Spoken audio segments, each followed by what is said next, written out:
Hey, hi, and howdy, y'all. Welcome back to my channel, and welcome if you are new. My name is Courtney, and I am a stay-at-home homeschooling mom.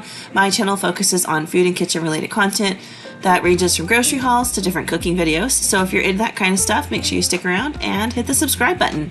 This week, I have 3 meals for y'all, and they are comfort foods. Yum. It is that time of year. We just came out of the holidays. It's still cold outside.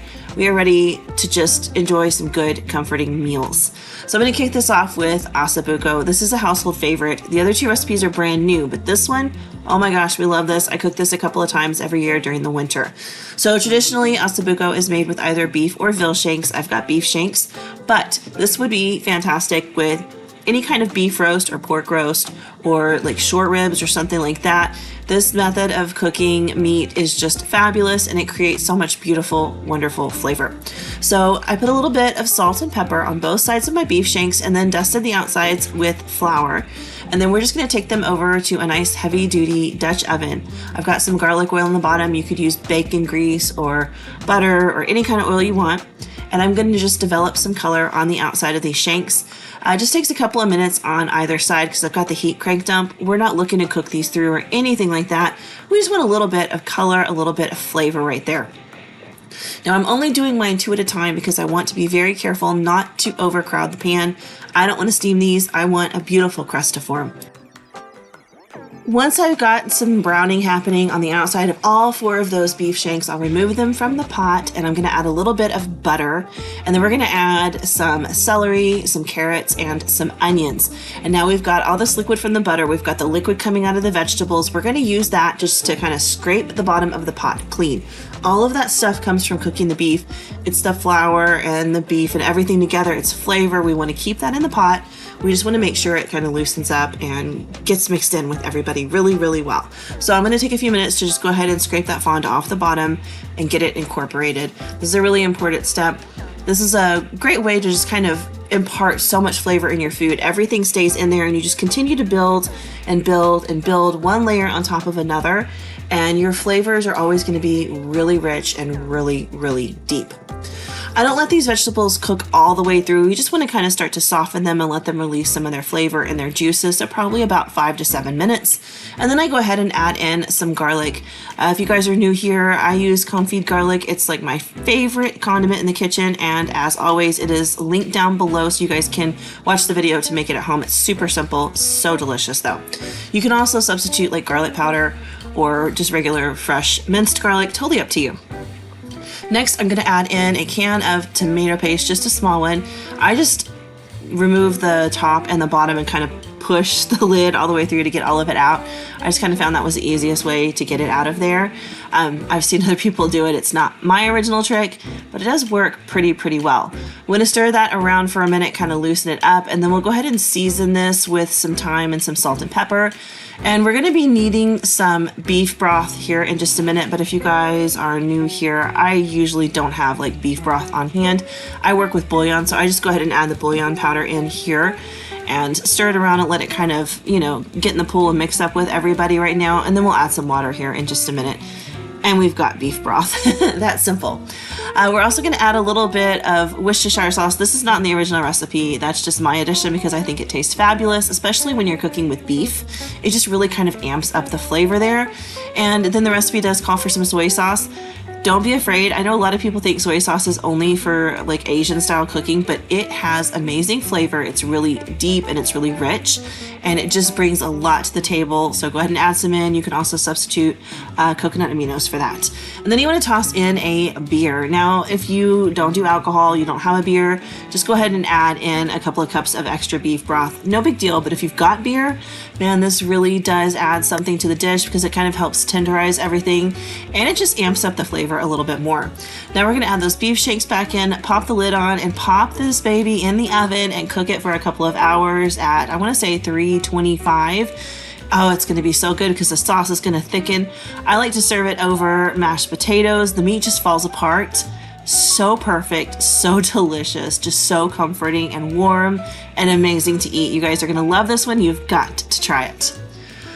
All right, let's move on to our next dish. We're going to be cooking some chili relleno enchiladas.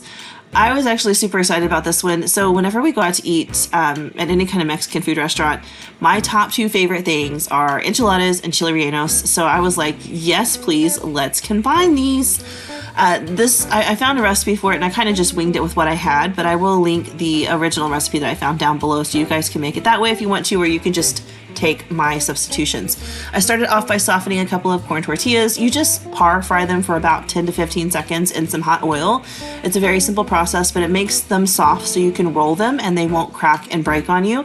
Some people steam them in the microwave and that's okay too, but I really prefer the texture of par frying them. I think they hold up better once you bake them.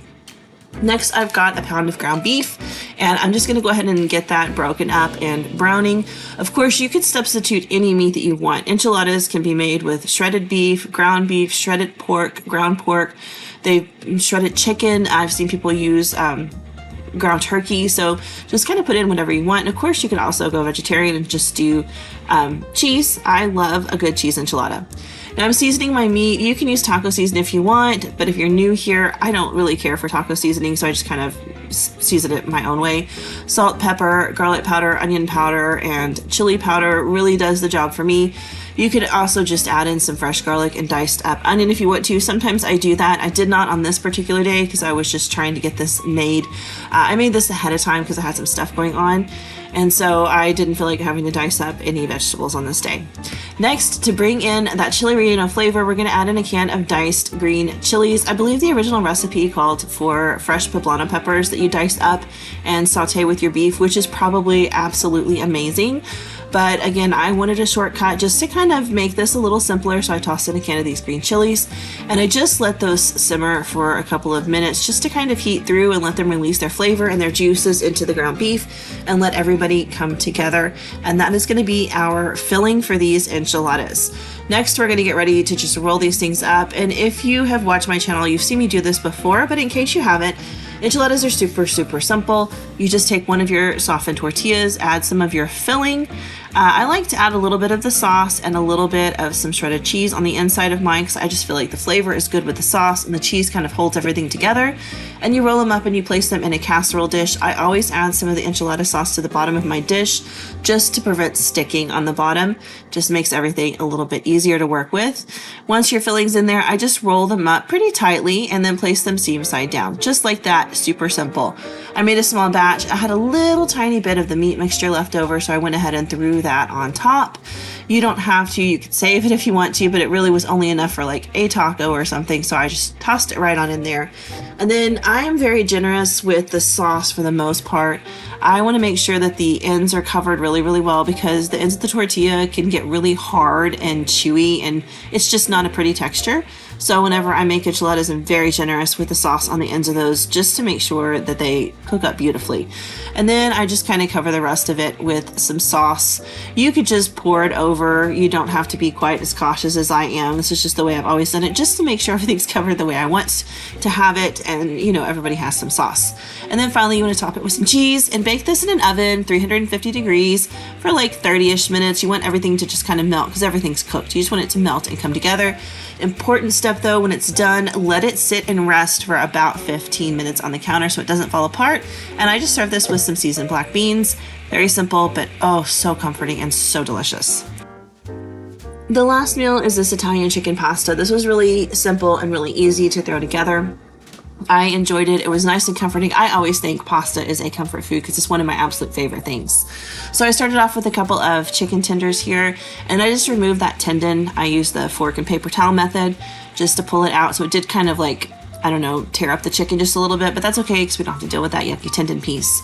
And then I seasoned my chicken with salt, pepper, and just kind of a Mediterranean seasoning blend on here.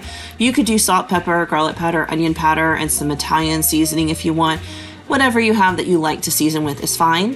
And then I popped the chicken in a skillet seasoned side down. Now, I think the recipe called for butter, but I had some bacon grease in my fridge because I always have bacon grease in my fridge and bacon is flavor. So I just decided to cook my chicken in that. And I really liked that I did that because I could taste a little bit of it in the end and it was fabulous. Once the chicken was in the pot, I just went ahead and seasoned the other side of it. And then we're just gonna let this cook all the way through, developing a little bit of color and delicious flavor on the outside of the chicken. And yes, I am making a huge mess with that seasoning there.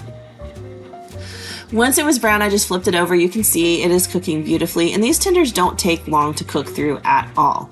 You do want to be careful not to overcook them if you are working with like chicken breast or chicken tenders, because it can get dried out.